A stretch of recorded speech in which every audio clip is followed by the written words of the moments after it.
10,000 টাকা তুলে দিয়ে দিন না ভবির কাছ থেকে, কারণ 15-20 কম নেয় না। মা আমার বিশ্বাস করেন, আমি আপনাকে ঠকতেও আসিনি, মিথ্যা কথা বলতেও আসিনি। এটা আমি প্রধান মেম্বারকে বুঝে নিব, এবার আপনাকে খোলামেলায় বললাম। কারণ আপনি 10,000 টাকা তুলে দিয়ে দিন, আমি বাকিটা বুঝে নিব।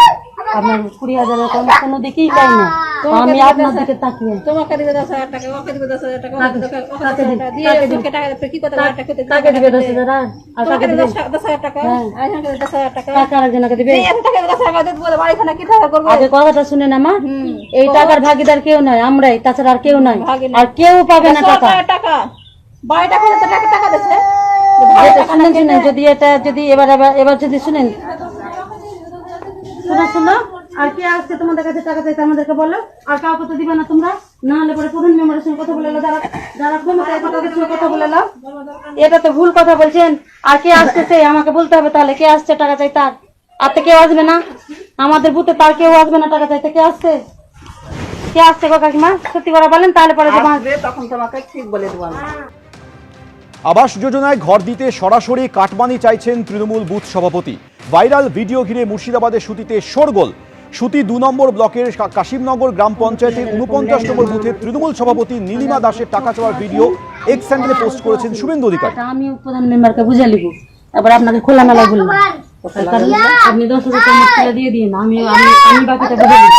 আপনার 20,000 কম কোনো দিকেই পাই না, আমি আপনার দিকে তাকিয়ে। তোমাকে দিবে 10,000 টাকা, ওকে দিবে 10,000 টাকা, তাকে দিবে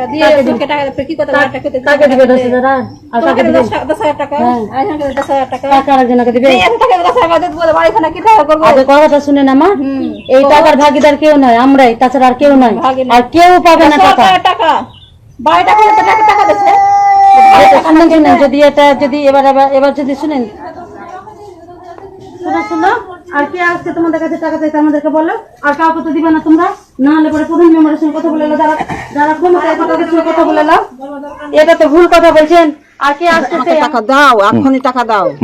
আরেকদিনে বলছে যে আধার কার্ড দাও, জিএস দাও, ছবি দাও, বইয়ের দাও। ওই দিন আমাকে জোর করে টাকা নিয়েছিল, আমি টাকা নাই, আমার খাইতে পাই না, আমার টাকা নেই, আমি কি করে দিই? ওই দিন 5,000 চাওয়া ছিল, আর কেলে এসে বলেছে 20,000 নিব। বাড়ির টাকা ঢুকেছে আপনার? বাড়ির টাকা ঢুকেছে, ওই কারণে মনে হয় এসছে, না তো কিসের আমার জন্য টাকা চাইতে আসবে? ওটাই বলছে যে আমাদের আবদার আছে, আবদার আছে বলছে যে আমরা পাবো, আমরা দিব, আমাদের আবদার আছে, আমরা না হলে হবে না, উঠবে না টাকা। আচ্ছা, বাড়ির নামে? হ্যাঁ, বাড়ির নামে। আমি তো নতুন কর্মী হিসাবে আমার অতটা অভিজ্ঞতা নাই যে কি থেকে কি হয়, কি থেকে কি হয় না, আমি অতটা জানি না। আমার ভুল হয়েছে, আমি বুঝতে পারিনি সঠিক, জানি না। নতুন যেহেতু কর্মী, আমি হয়তো একটু দাবি রেখেছিলাম, এতে একটু বলেছিলাম, হয়তো এইটুকুই। আপনাকে কি প্রধান পাঠিয়েছে? না, আপনি তাহলে সেখানে প্রধান নাম করছেন, ভিডিওতে দেখা যাচ্ছে। ও আমি হয়তো বললাম তো, আমি নতুন কর্মী, আমার অতটা জানা নেই, আমার ভুলবশত এটা হয়ে গেছে।